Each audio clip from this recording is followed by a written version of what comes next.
Have you ever wondered why we lie? I'm not talking about pathological liars or con artists. I mean everyday people like you and me.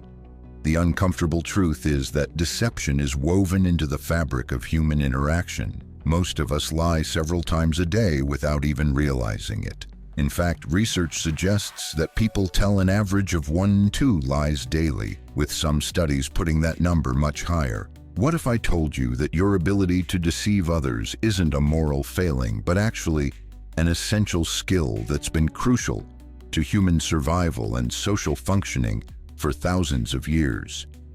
This might be hard to accept, but understanding the psychology of lying reveals something profound about human nature. The truth about lying is that it's an incredibly complex behavior. It's not simply good or bad. It serves numerous psychological functions that help us navigate our social world. Some lies protect us from danger, others spare feelings, and some help us present our best selves to the world. Deception, in many ways, is as human as empathy, curiosity, or love. Let's start by exploring the different types of lies we tell and why we tell them. Not all deception is created equal, and understanding these distinctions helps us make sense of this universal human behavior. White lies are perhaps the most common form of deception. These are small untruths, told to spare someone's feelings or avoid social awkwardness. When you tell your friend you love their new haircut, even though you don't, or when you claim to be doing fine when someone asks how you are despite having a terrible day, you're telling white lies. I remember once attending a friend's art exhibition where her paintings were, to put it kindly, not to my taste. When she eagerly asked what I thought of a particular piece, a chaotic splash of colors that resembled nothing in particular, I smiled and said, "The energy in this one is incredible. I can really feel the emotion behind it." Technically, I wasn't lying about feeling emotion. Confusion is an emotion after all. But my response was carefully crafted to preserve both her feelings and our friendship. This kind of social lubrication happens constantly in our daily interactions. These lies serve an important social function. They lubricate our interactions and prevent unnecessary conflict or hurt. They're rooted in empathy rather than malice. In fact, research shows that children typically learn to tell white lies around age 3 to 4, right when they're developing theory of mind, the ability to understand that others have different thoughts and feelings than they do. Then there are lies of omission, where we withhold information rather than actively stating something false. These occur when you conveniently forget to mention something that might change how someone perceives a situation. Maybe you don't tell your partner about running into your ex, or you leave out certain details when explaining why you were late to work. The 2008 financial crisis revealed a devastating example of lies of omission on a massive scale. Investment banks knew about the toxic mortgage-backed securities they were selling, but deliberately omitted critical information about their risks. These institutional lies of omission ultimately led to global economic collapse, showing how seemingly passive deception can have catastrophic consequences. Lies of omission often feel less morally problematic to us because we haven't technically said anything untrue, but they can be just as consequential as direct lies, particularly in close relationships where transparency is expected. Self-serving lies are those we tell to protect ourselves from negative consequences or to gain advantages. These range from claiming the email must have gone to my spam folder when you forgot to respond to someone, to fabricating credentials on a resume, to denying responsibility for a mistake.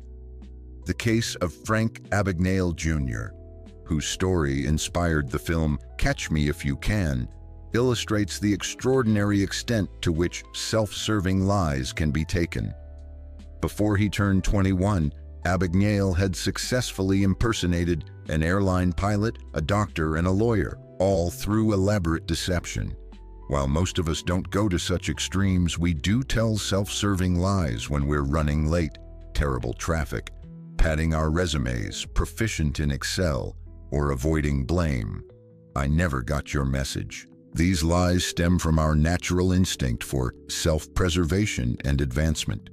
While they can be harmful to others, they often emerge automatically when we feel threatened or see an opportunity for gain. Our brains are remarkably quick to generate justifications that protect our self-image and social standing. Another fascinating category is self-deception, the lies we tell ourselves. These might be the most powerful deceptions of all, because they allow us to maintain positive self-images despite contradictory evidence. When we convince ourselves that we'll definitely start that diet tomorrow, or that we weren't really at fault in an argument, we're engaging in self-deception.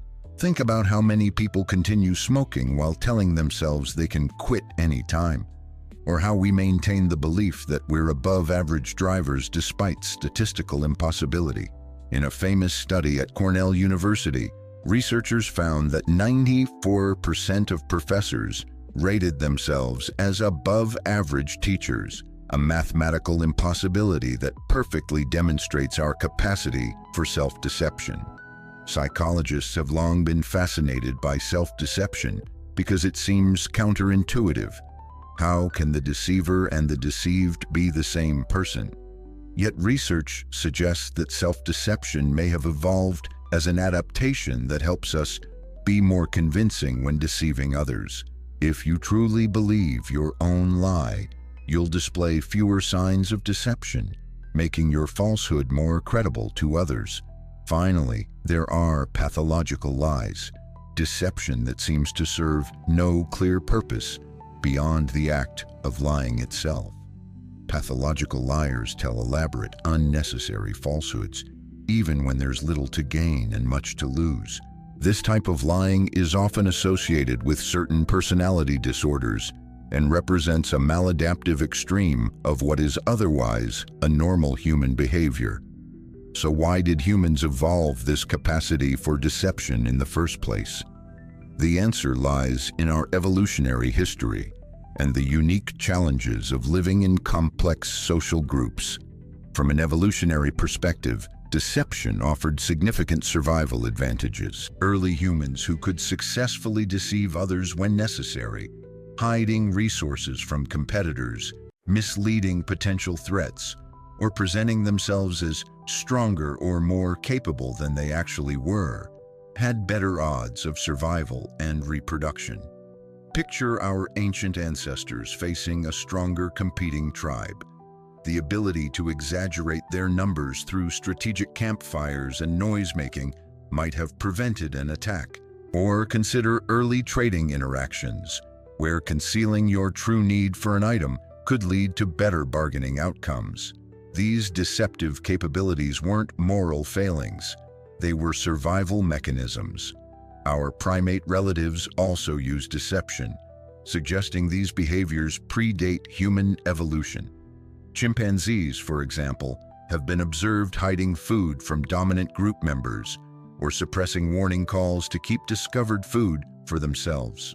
These behaviors demonstrate that strategic deception has deep evolutionary roots. As human societies grew more complex, so did our deception abilities. The social brain hypothesis suggests that human intelligence evolved largely to manage increasingly complex social relationships.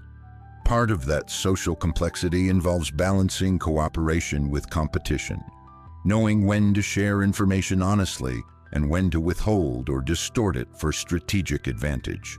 This brings us to an interesting paradox. Human societies require trust to function, yet deception is built into our nature. How do we reconcile these seemingly contradictory aspects of human behavior? The answer lies in the development of social norms and moral intuitions that regulate deception. Every culture has rules about acceptable and unacceptable lies. These norms don't eliminate deception, but they channel it in ways that minimize harm and maximize social cohesion. Cultural attitudes toward lying vary significantly across the world. Some societies place absolute premium on honesty, while others have more nuanced views that prioritize harmony and face-saving over literal truth. In Japan, for instance, the concept of tatame, the public face, versus han, true feelings, acknowledges that what people express outwardly may differ from their inner thoughts, and this is accepted as part of maintaining social harmony. I once witnessed this cultural difference firsthand while working with international colleagues.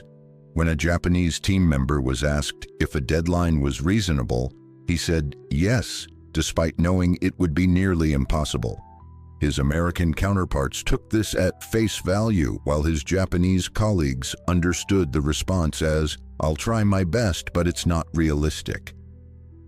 This wasn't considered deception within Japanese cultural norms. It was a way of maintaining harmony and showing commitment to the team's goals. In the Middle East, the concept of white lies takes on particular importance through customs like ta'aruf in Iran, a form of ritual politeness where people might refuse offerings multiple times, even if they want to accept, or make offers they don't expect to be accepted. These aren't seen as real lies, but as expressions of respect and politeness. Western cultures often claim to value radical honesty, particularly in personal relationships, yet research consistently shows that Americans lie frequently in everyday interactions. This contradiction between stated values and actual behavior creates significant psychological tension for many people. The cultural variation in attitudes toward deception suggests that the moral boundaries around lying aren't fixed or universal. Instead, they're shaped by each society's particular needs and values. What remains constant across cultures is that some form of deception is universally present and regulated. One particularly interesting aspect of human deception is how it develops across the lifespan.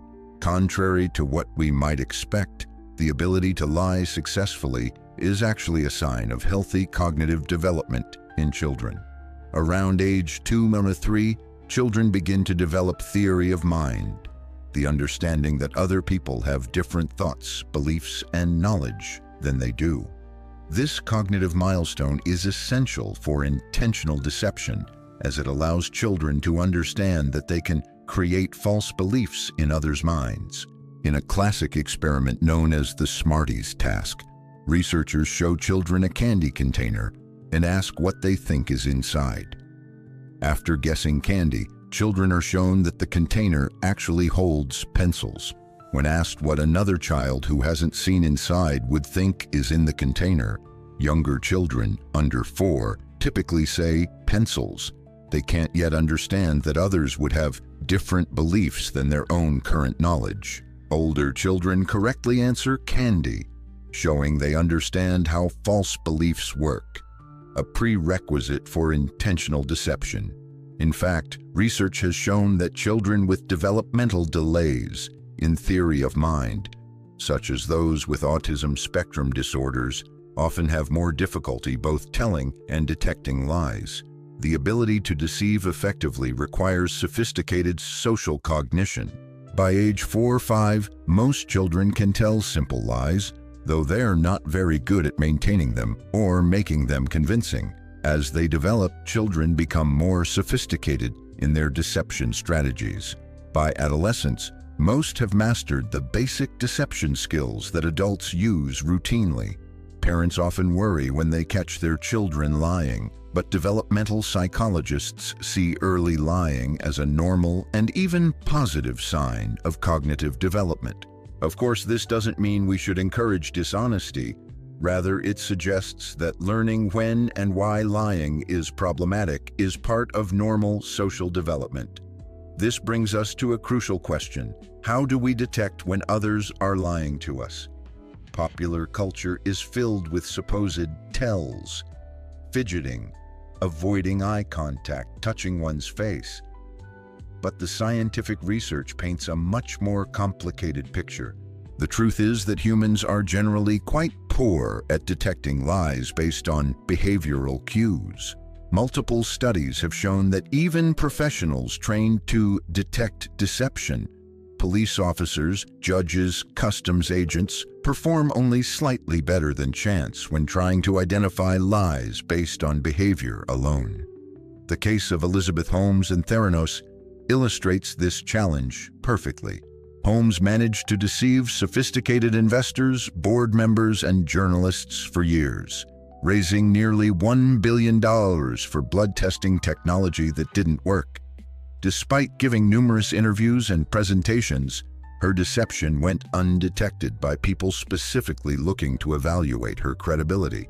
She maintained unwavering eye contact, spoke confidently, and appeared completely certain, all while telling elaborate lies about her company's capabilities. Why are we so bad at spotting deception? Part of the answer is that there are no universal, reliable tells that someone is lying. Behavioral cues that might indicate deception in one person could be baseline behavior for another.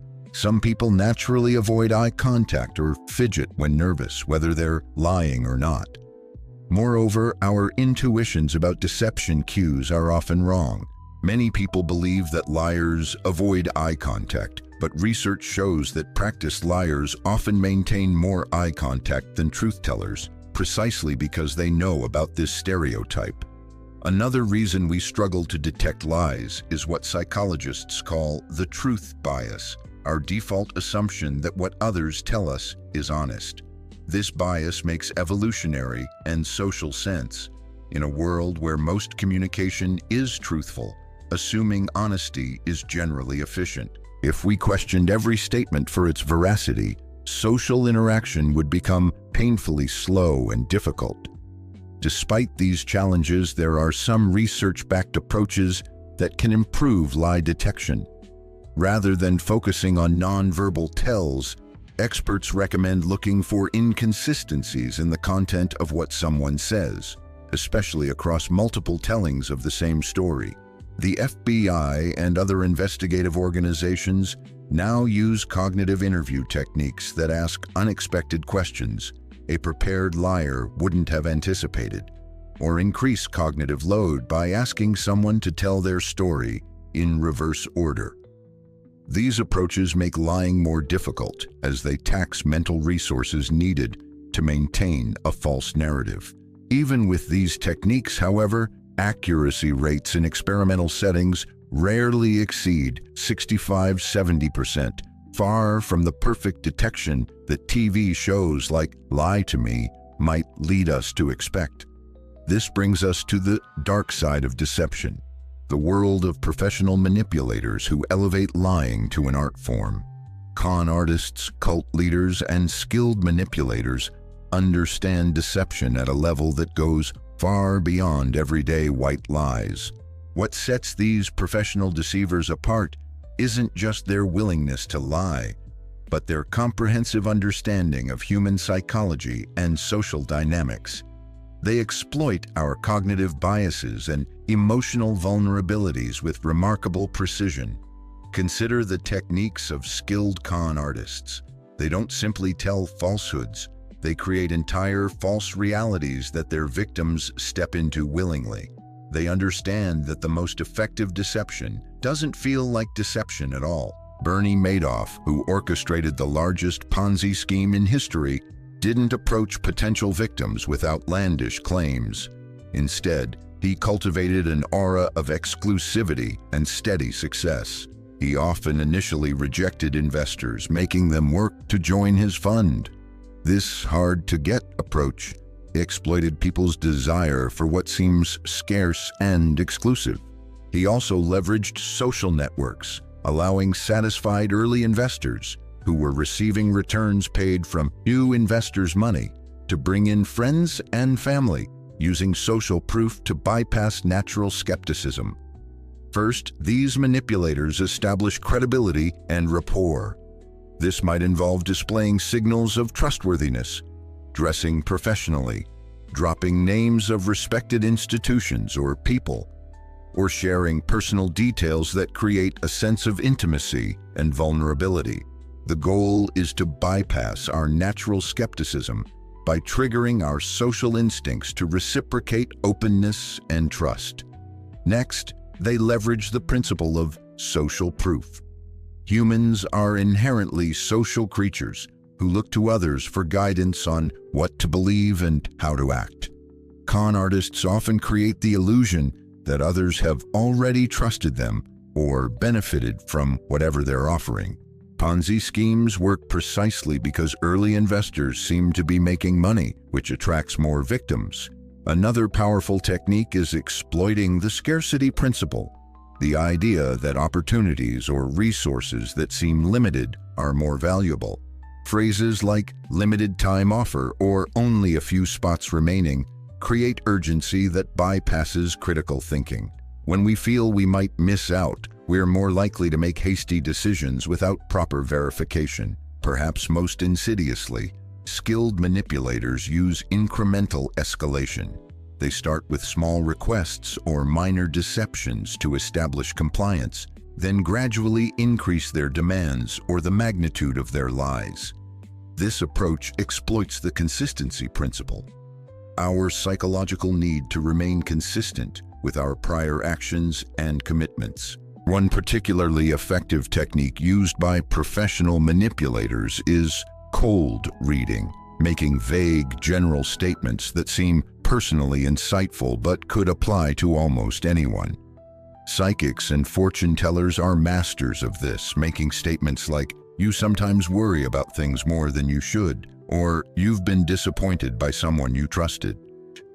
Most people will find these applicable and be amazed at the supposed insight, not realizing these statements apply to nearly everyone. Cult leaders represent perhaps the most extreme example of deceptive manipulation. They create closed information systems where they control what followers see, hear, and believe. By isolating followers from outside perspectives and positioning themselves as unique authorities, they can maintain elaborate deceptions that would collapse under external scrutiny. The digital age has created new opportunities for deception at scale. Social media allows for the rapid spread of misinformation while providing a sense of social validation through likes and shares. Online scammers can create convincing facades without ever meeting their victims face to face. Deep fakes and AI-generated content blur the line between reality and fiction in unprecedented ways. The emergence of deepfake technology represents perhaps the most concerning development in the evolution of deception. These AI-generated videos can make it appear that people said or did things they never actually did. In 2019, a deepfake video of Facebook CEO Mark Zuckerberg appeared to show him talking about having total control of billions of people's stolen data. Though clearly labeled as artificial, the video demonstrated how this technology could be used to create convincing false evidence, potentially undermining our ability to discern truth from fiction in video content we've traditionally trusted. These technological developments aren't creating entirely new deception strategies, but they are supercharging age-old techniques while removing some of the traditional barriers to large-scale manipulation. So how do we protect ourselves in a world where deception is not only natural but increasingly sophisticated? The answer isn't paranoid distrust, which would make social functioning impossible. Instead, it requires a balanced approach that combines healthy skepticism with practical verification strategies. Have you ever received an urgent email claiming to be from a service you use, warning about account problems and directing you to a link? Next time, instead of clicking, hover over the link to see where it actually leads, or go directly to the company's official website by typing the address yourself. This simple habit can protect you from sophisticated phishing attempts that mimic legitimate communications nearly perfectly. First, be aware of emotional manipulation. Professional deceivers excel at triggering strong emotions, excitement, fear, greed, or sympathy that override critical thinking. When you feel a strong emotional pull toward believing someone or something, that's precisely when you should slow down and evaluate more carefully. Second, seek independent verification from multiple sources, especially for high-stakes decisions. Don't rely solely on the information provided by someone who stands to benefit from your decision. This applies to everything from investment opportunities to health information to political claims. Third, be wary of perfect narratives. Reality is messy and complex. Stories that seem too clean, too compelling, or too perfectly aligned with what you want to hear should trigger skepticism. Finally, remember that context matters. Evaluate claims based on the incentives and constraints at play in a given situation. A salesperson has different incentives than a friend. A politician has different constraints than a scientist. Understanding these contextual factors helps you calibrate your trust appropriately. Think back to the last time someone tried to convince you of something and you had that subtle feeling that something wasn't quite right. Did you push that feeling aside, or did you listen to it? These intuitive responses, what some call our gut feelings, often register inconsistencies our conscious mind hasn't fully processed yet. While they're not infallible, they deserve attention, especially when something important is at stake. Despite all these cautions, it's important to remember that functional societies require a baseline of trust. If we became unable to trust anyone or anything, social cooperation would collapse. The goal isn't to eliminate trust, but to make it conditional and calibrated to the situation. Understanding the psychology of lying ultimately gives us a more nuanced view of human nature. We are neither perfectly honest creatures nor constantly deceptive ones. Instead, we navigate a complex social world using a mix of honesty and strategic deception, guided by evolving cultural norms and moral intuitions. Deception may be part of human nature, but so is the capacity for genuine connection and truth-telling. The most successful individuals and societies find a balance, knowing when honesty is essential, when deception is adaptive, and how to tell the difference. The next time you catch yourself in a white lie or wonder if someone is being completely honest with you, remember that you're witnessing one of humanity's oldest and most complex social adaptations in action. The psychology